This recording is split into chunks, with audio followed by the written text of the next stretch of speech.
കേരള രാഷ്ട്രീയം കണ്ട ഏറ്റവും വലിയ ദരിദ്രവാസി പി.സി. ജോർജ് ആണെന്ന് എസ്.എൻ.ഡി.പി ജനറൽ സെക്രട്ടറി വെള്ളാപ്പള്ളി നടേശൻ പറയുന്നു. ജോർജിനെ കേരളത്തിൽ ഒരാളും വിശ്വസിക്കില്ലെന്നും എവിടെയും സ്ഥാനം കിട്ടാതെ നാണം കെട്ട അവസ്ഥയിലെത്തിയപ്പോൾ ബി.ജെ.പിയിൽ ചേർന്നതാണെന്നുമാണ് വെള്ളാപ്പള്ളി പറയുന്നത്. ബി.ജെ.പി കാണിച്ചത് വലിയ തെറ്റാണെന്നും ജോർജ് മത്സരിച്ചാൽ ദയനീയ പരാജയം ഉറപ്പാണെന്നും കൂടി വെള്ളാപ്പള്ളി നടേശൻ പറയുന്നുണ്ട്. ഇത്രയും അപഹാസ്യനായ മറ്റൊരു നേതാവും കേരളത്തിൽ കാണില്ല. നിലപാടില്ലാത്തവനും ഉമ്മൻചാണ്ടിയെയും പിണറായിയെയും ചീത്ത വിളിച്ച ആളുമാണ് പി.സി. ജോർജ് എന്നും വെള്ളാപ്പള്ളി പറഞ്ഞു. വെറും പന്നനായ രാഷ്ട്രീയ നേതാവാണ് പി.സി. ജോർജ്. ഇപ്പോൾ ആർക്ക് വേണം പി.സി. ജോർജിനെ? ആർക്കും വേണ്ടതായപ്പോൾ പി.സി. ജോർജ് ബി.ജെ.പിയിൽ ചേർന്നു. ജനപക്ഷം എന്ന പാർട്ടി അങ്ങനെ ജനിക്കുകയും മരിക്കുകയും ചെയ്തു. ലോക്സഭാ തിരഞ്ഞെടുപ്പിൽ മത്സരിച്ചാൽ പി.സി. ജോർജിന് ദയനീയ പരാജയമുണ്ടാകും. ബി.ജെ.പിക്കാർ പോലും അദ്ദേഹത്തിന് വോട്ട് ചെയ്യുമോ എന്ന് സംശയമാണ്. ഒരു രക്ഷയുമില്ലാത്തവരെല്ലാം ചെന്ന് ചേരാനുള്ള വഴിയമ്പലം ആണോ ബി.ജെ.പി എന്നും വെള്ളാപ്പള്ളി ചോദിക്കുന്നുണ്ട്. നരേന്ദ്രമോദിയെ ഇളക്കാൻ ആര് വിചാരിച്ചാലും സാധിക്കില്ല. ഇന്ത്യൻ നാഷണൽ കോൺഗ്രസിന് പോലും മോദിയെ ഒരു ചുക്കും ചെയ്യാൻ സാധിക്കില്ല. പ്രതിപക്ഷ പാർട്ടികൾ ഒന്നിച്ച് നിൽക്കുന്നുമില്ല.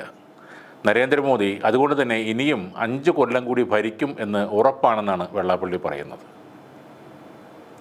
കൂട്ടത്തിൽ ആർ.എസ്.പി നേതാവ് N.K. പ്രേമചന്ദ്രനെ പിന്തുണച്ചും വെള്ളാപ്പള്ളി സംസാരിക്കുന്നുണ്ട്. പ്രേമചന്ദ്രൻ മോദിക്കൊപ്പം ഭക്ഷണം കഴിച്ചതിൽ എന്താണ് തെറ്റെന്ന് അദ്ദേഹം ചോദിക്കുന്നു. പിണറായി വിജയൻ മോദിക്ക് കൈ കൊടുത്തിട്ടില്ലേ, അദ്ദേഹത്തിന് ക്ഷണം സ്വീകരിച്ചിട്ടില്ലേ എന്നും ചോദിച്ചു. പ്രേമചന്ദ്രനെ മോശക്കാരനാക്കാൻ ആരൊക്കെയോ ശ്രമിക്കുകയാണ്. വി.ഡി. സതീശനും സുധാകരനും ഒരുമിച്ച് യാത്ര നടത്തുന്നത് തന്നെ അവർ തമ്മിൽ ഒരുമ ഇല്ലാത്തത് കൊണ്ടാണ്. മറ്റെല്ലാ പാർട്ടിയിലും ഒരു നേതാവാണ് മാർച്ച് നയിക്കുന്നത്.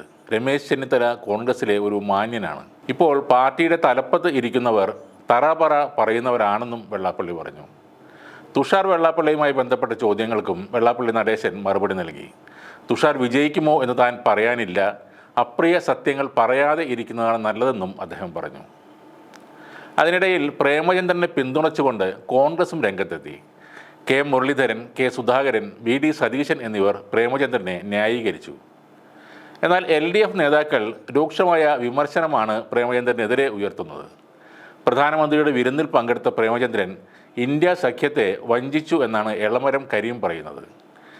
ഇന്ത്യ സഖ്യത്തിലെ അംഗങ്ങൾ ആരും വിരുന്നിൽ പങ്കെടുത്തില്ല. പ്രധാനമന്ത്രിയുടെ തന്ത്രത്തിൽ പ്രേമചന്ദ്രൻ വീഴുകയായിരുന്നു. പ്രേമചന്ദ്രനെ കൂടെ കൂട്ടിയതിൽ ചില സംശയങ്ങളുമുണ്ട്. കോൺഗ്രസ് ആണ് ഇക്കാര്യത്തിൽ മറുപടി പറയേണ്ടത്. പ്രേമചന്ദ്രനെ മുന്നിൽ കണ്ടുകൊണ്ടാണോ കേരളത്തിൽ ഇത്തവണ ബി.ജെ.പി അക്കൗണ്ട് തുറക്കും എന്ന് പ്രധാനമന്ത്രി ഉറപ്പിച്ചു പറയുന്നതെന്നും കരീം ചോദിക്കുന്നുണ്ട്.